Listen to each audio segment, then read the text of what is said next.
Chapter 7. Then Jerubbaal, that is Gideon, and all the people who were with him rose early and encamped beside the spring of Harod. And the camp of Midian was north of them, by the hill of Moreh in the valley. The Lord said to Gideon, "The people with you are too many for me to give the Midianites into their hand, lest Israel boast over me, saying, 'My own hand has saved me.' Now therefore proclaim in the ears of the people, saying, 'Whoever is fearful and trembling, let him return home and hurry away from Mount Gilead.' Then 22,000 of the people returned, and 10,000 remained. And the Lord said to Gideon, 'The people are still too many. Take them down to the water, and I will test them for you there. And any one of whom I say to you, 'This one shall go with you,' shall go with you. And any one of whom I say to you, 'This one shall not go with you,' shall not go." So he brought the people down to the water. And the Lord said to Gideon, "Everyone who laps the water with his tongue as a dog laps, you shall set by himself. Likewise everyone who kneels down to drink." And the number of those who lapped, putting their hands to their mouths, was 300 men, but all the rest of the people knelt down to drink water. And the Lord said to Gideon, "With the 300 men who lapped, I will save you and give the Midianites into your hand. And let all the others go, every man to his home." So the people took provisions in their hands and their trumpets, and he sent all the rest of Israel, every man to his tent, but retained the 300 men. And the camp of Midian was below him in the valley. That same night the Lord said to him, "Arise, go down against the camp, for I have given it into your hand. But if you are afraid to go down to the camp with Purah your servant. And you shall hear what they say, and afterward your hands shall be strengthened to go down against the camp." Then he went down with Purah his servant to the outposts of the armed men who were in the camp. And the Midianites and the Amalekites and all the people of the east lay along the valley like locusts in abundance, and their camels were without number, as the sand that is on the seashore in abundance. When Gideon came, behold, a man was telling a dream to his comrade. And he said, "Behold, I dreamed a dream, and behold, a cake of barley bread tumbled into the camp of Midian, and came to the tent and struck it, so that it fell and turned it upside down, so that the tent lay flat." And his comrade answered, "This is no other than the sword of Gideon, the son of Joash, a man of Israel. God has given into his hand Midian and all the camp." As soon as Gideon heard the telling of the dream and its interpretation, he worshipped. And he returned to the camp of Israel and said, "Arise, for the Lord has given the host of Midian into your hand." And he divided the 300 men into 3 companies, and put trumpets into the hands of all of them, and empty jars with torches inside the jars. And he said to them, "Look at me, and do likewise. When I come to the outskirts of the camp, do as I do. When I blow the trumpet, I and all who are with me, then blow the trumpets also on every side of all the camp, and shout, 'For the Lord, and for Gideon.'" So Gideon and the 100 men who were with him came to the outskirts of the camp at the beginning of the middle watch, when they had just set the watch. And they blew the trumpets and smashed the jars that were in their hands. Then the 3 companies blew the trumpets and broke the jars. They held in their left hands the torches, and in their right hands the trumpets to blow. And they cried out, "A sword for the Lord and for Gideon." Every man stood in his place around the camp, and all the army ran. They cried out and fled. When they blew the 300 trumpets, the Lord set every man's sword against his comrade and against all the army. And the army fled as far as Bethshittah toward Zererah, as far as the border of Abel-Meholah by Tabbath. And the men of Israel were called out from Naphtali and from Asher and from all Manasseh, and they pursued after Midian. Gideon sent messengers throughout all the hill country of Ephraim, saying, "Come down against the Midianites and capture the waters against them as far as Beth-barah and also the Jordan." So all the men of Ephraim were called out, and they captured the waters as far as Beth-barah and also the Jordan. And they captured the 2 princes of Midian, Oreb and Zeeb. They killed Oreb at the rock of Oreb, and Zeeb they killed at the winepress of Zeeb. Then they pursued Midian, and they brought the heads of Oreb and Zeeb to Gideon across the Jordan.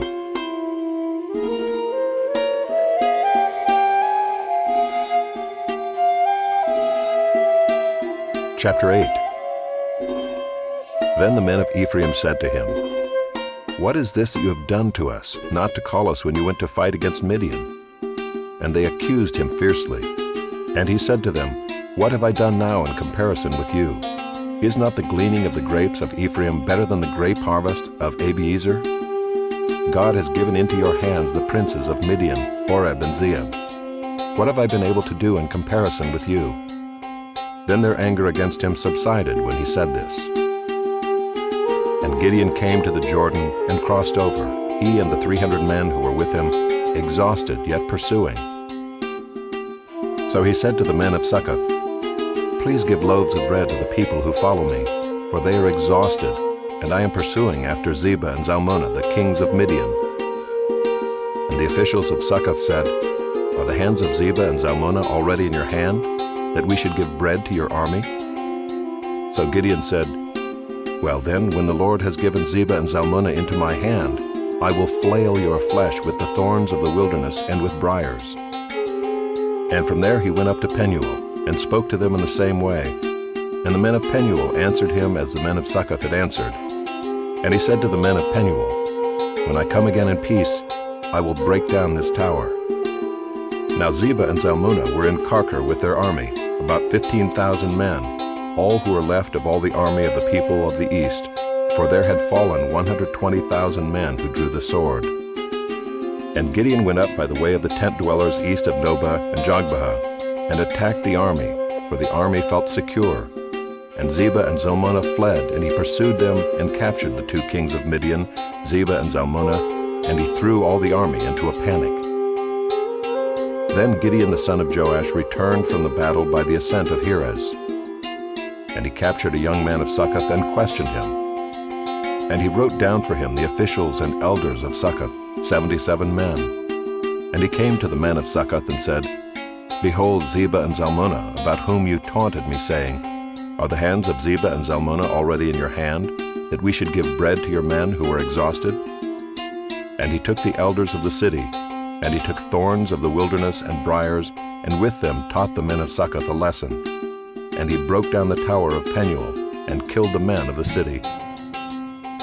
Then he said to Zebah and Zalmunna, "Where are the men whom you killed at Tabor?" They answered, "As you are, so were they. Every one of them resembled the son of a king." And he said, "They were my brothers, the sons of my mother. As the Lord lives, if you had saved them alive, I would not kill you." So he said to Jether his firstborn, "Rise and kill them."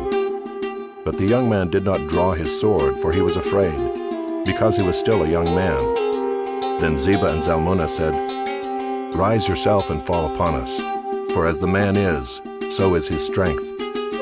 And Gideon arose and killed Zebah and Zalmunna, and he took the crescent ornaments that were on the necks of their camels. Then the men of Israel said to Gideon, "Rule over us, you and your son and your grandson also, for you have saved us from the hand of Midian." Gideon said to them, "I will not rule over you, and my son will not rule over you. The Lord will rule over you." And Gideon said to them, "Let me make a request of you. Every one of you give me the earrings from his spoil."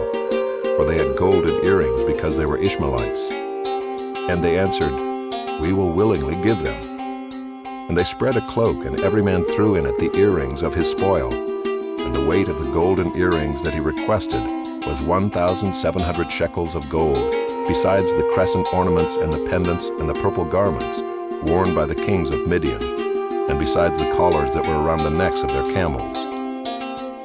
And Gideon made an ephod of it, and put it in his city in Ophrah. And all Israel whored after it there, and it became a snare to Gideon and to his family. So Midian was subdued before the people of Israel, and they raised their heads no more. And the land had rest 40 years in the days of Gideon. Jerubbaal the son of Joash went and lived in his own house. Now Gideon had 70 sons, his own offspring, for he had many wives. And his concubine who was in Shechem also bore him a son, and he called his name Abimelech. And Gideon the son of Joash died in a good old age, and was buried in the tomb of Joash his father, at Ophrah of the Abiezrites. As soon as Gideon died, the people of Israel turned again and whored after the Baals, and made Baal-berith their god. And the people of Israel did not remember the Lord their God, who had delivered them from the hand of all their enemies on every side. And they did not show steadfast love to the family of Jerubbaal, that is Gideon, in return for all the good that he had done to Israel.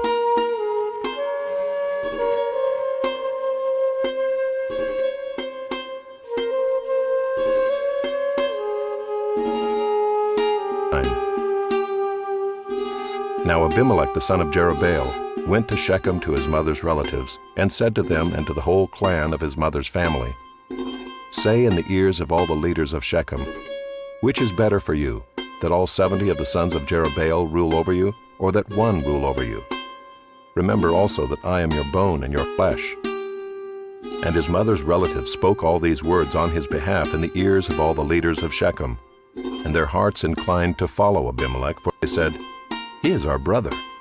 And they gave him 70 pieces of silver out of the house of Baal-berith, with which Abimelech hired worthless and reckless fellows who followed him. And he went to his father's house at Ophrah and killed his brothers, the sons of Jerubbaal, 70 men on one stone. But Jotham, the youngest son of Jerubbaal, was left, for he hid himself. And all the leaders of Shechem came together, and all Beth Millo, and they went and made Abimelech king by the oak of the pillar at Shechem. When it was told to Jotham, he went and stood on top of Mount Gerizim and cried aloud and said to them, "Listen to me, you leaders of Shechem, that God may listen to you." The trees once went out to anoint a king over them, and they said to the olive tree, "Reign over us." But the olive tree said to them, "Shall I leave my abundance by which gods and men are honored, and go hold sway over the trees?" And the trees said to the fig tree, "You come and reign over us." But the fig tree said to them, "Shall I leave my sweetness and my good fruit, and go hold sway over the trees?" And the trees said to the vine, "You come and reign over us." But the vine said to them, "Shall I leave my wine that cheers God and men, and go hold sway over the trees?" Then all the trees said to the bramble, "You come and reign over us." And the bramble said to the trees, "If in good faith you are anointing me king over you, then come and take refuge in my shade. But if not, let fire come out of the bramble and devour the cedars of Lebanon." Now therefore, if you acted in good faith and integrity when you made Abimelech king, and if you have dealt well with Jerubbaal and his house, and have done to him as his deeds deserved, for my father fought for you and risked his life, and delivered you from the hand of Midian, and you have risen up against my father's house this day, and have killed his sons, 70 men on one stone, and have made Abimelech the son of his female servant king over the leaders of Shechem, because he is your relative. If you then have acted in good faith and integrity with Jerubbaal and with his house this day, then rejoice in Abimelech, and let him also rejoice in you. But if not, let fire come out from Abimelech and devour the leaders of Shechem and Beth Millo, and let fire come out from the leaders of Shechem and from Beth Millo and devour Abimelech. And Jotham ran away and fled and went to Beer and lived there, because of Abimelech his brother. Abimelech ruled over Israel 3 years. And God sent an evil spirit between Abimelech and the leaders of Shechem, and the leaders of Shechem dealt treacherously with Abimelech, that the violence done to the 70 sons of Jerubbaal might come, and their blood be laid on Abimelech their brother, who killed them, and on the men of Shechem, who strengthened his hands to kill his brothers.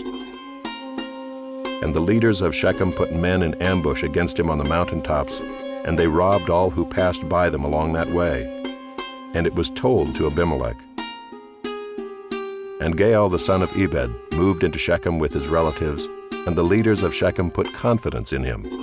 And they went out into the field and gathered the grapes from their vineyards, and trod them and held a festival.